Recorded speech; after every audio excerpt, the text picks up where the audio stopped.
Salve, salve! Você ligado aqui no SRZD, mais uma entrevista com o carnavalesco do Grupo Especial de São Paulo, rumo ao Carnaval 2024.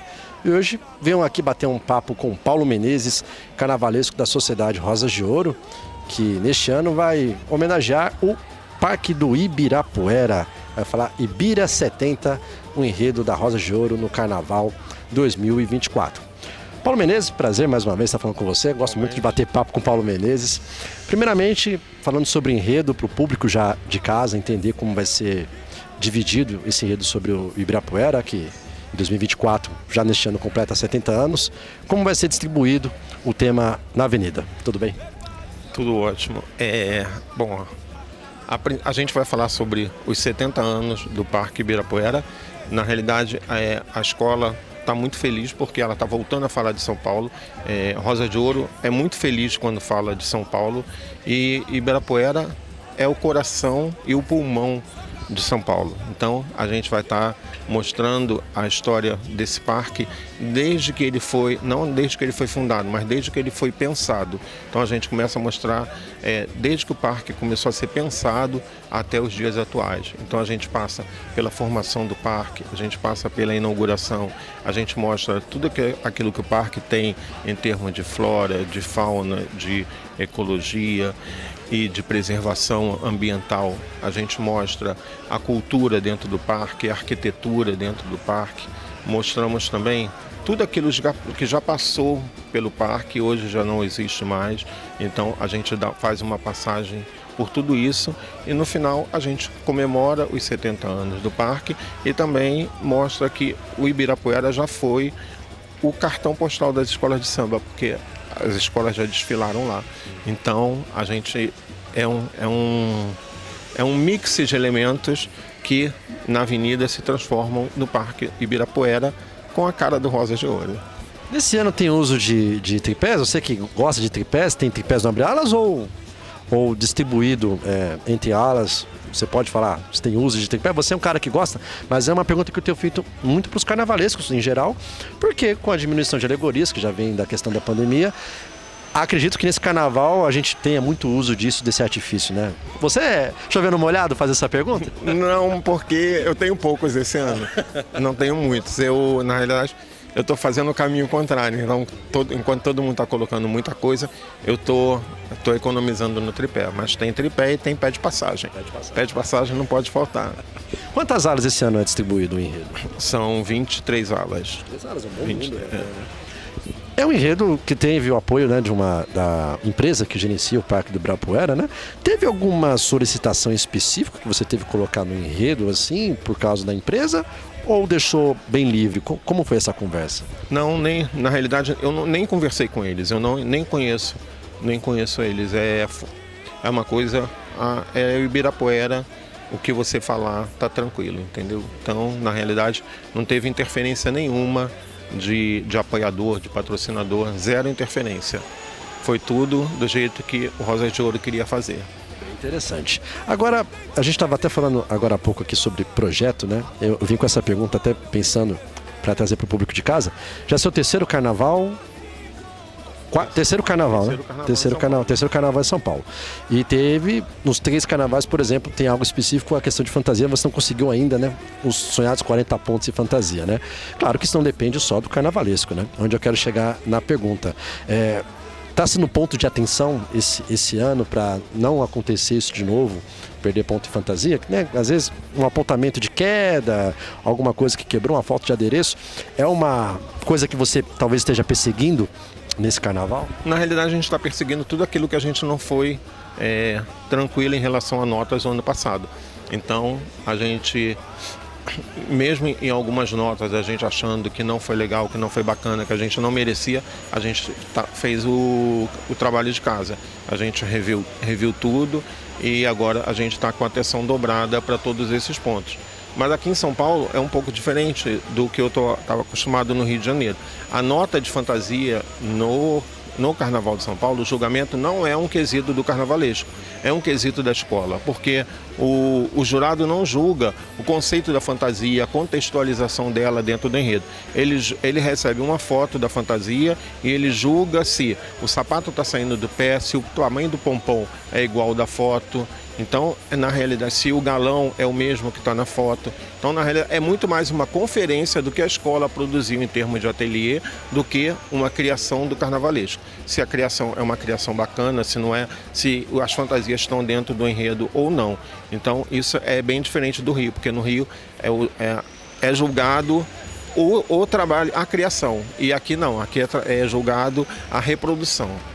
Para este julgamento do Carnaval 2024, que vai ter algumas mudanças, você espera que tenha um pouco mais dessa avaliação da parte criativa, das fantasias? A gente, enquanto criador, a gente sempre espera que a criação seja julgada. Então, e sobre esse novo olhar do julgamento, a gente só vai poder ver depois do Carnaval, porque é um momento novo que o Carnaval de São Paulo está vivendo. Então a gente não consegue fazer uma avaliação prévia, é esperar o resultado para a gente ver o que foi legal, o que não foi, o que foi bacana, o que não foi. Vou fazer uma pergunta a respeito das fantasias, dos figurinos. Teve muita crítica, eu lembro de ver muita crítica assim, do pessoal, da internet. Poxa, não estou gostando e tal.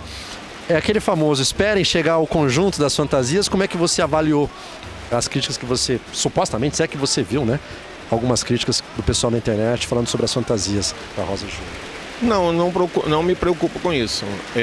Porque, na realidade, quando eu penso uma fantasia, eu não penso numa fantasia, eu penso num conjunto de fantasias.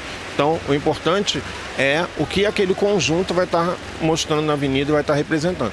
Então, o que você vê numa mostra ou em fotografias, assim, às vezes, independente de ser eu ou ser outro colega em outra escola, às vezes aquilo que está passando é um contexto pequeno, entendeu? E o macro é muito diferente daquilo que está sendo mostrado.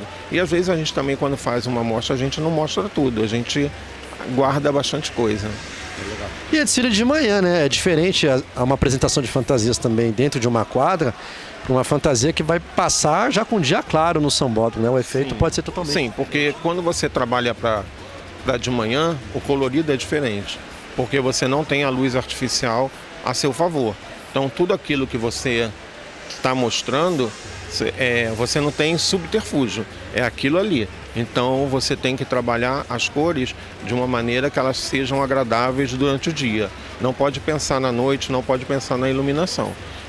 Isso não quer dizer que você não tenha a iluminação. Você tem, mas ela te ajuda de uma outra maneira. Ela não te ajuda, no caso, em alguns momentos, até a esconder alguns defeitos que você possa vir a ter. A luz natural, ela denuncia muito mais. Então você tem que ter um cuidado maior no acabamento, um cuidado maior no colorido, porque as cores elas têm que conversar muito mais durante o dia e elas têm que ser mais fortes, mais agressivas para serem vistas naquele horário. E eu lembro de ver pelo menos 2 carnavais no Rio de Janeiro que chamaram a atenção, que foram de manhã, a União da Ilha, né? Que você faz um desfile de manhã no acesso. Sim. E o Império Serrano, também em 2006, no grupo especial, 2 desfiles de manhã. E por que não, seu primeiro ano de Rosa de Ouro também foi muito elogiado aqui também. E foi pela manhã, então 3 desfiles aí só para destacar que o Paulo Menezes fez pela manhã. E o do Rosa de Ouro, ele não foi um desfile programado para ser de manhã, porque até então a gente entraria à noite e sairia do desfile à noite. Que teve alguns problemas com outras escolas, teve um atraso e a gente amanheceu na avenida. Mas como geralmente eu costumo usar as cores um pouco mais fortes, um tom acima, acabou servindo para o desfile de manhã. Já o da União da Ilha em 2003 não. Foi um desfile todo pensado para de manhã, porque a escola era a última a desfilar. E se você ver o desfile do Rosa de Ouro para 24, o tom dele é um tom muito próximo do da União da Ilha, porque são cores mais fortes, são cores mais agressivas, mas cores que conversam entre si. Mas não é um colorido banal. O azul e rosa sempre vai estar presente. Quando você vê a escola na avenida, você vai falar, essa é uma escola azul e rosa. pôde aproveitar e brincar com a cor da escola, né? Sim, Mas antes eu quero dar um recado para você, falar da loja Quatro Estações.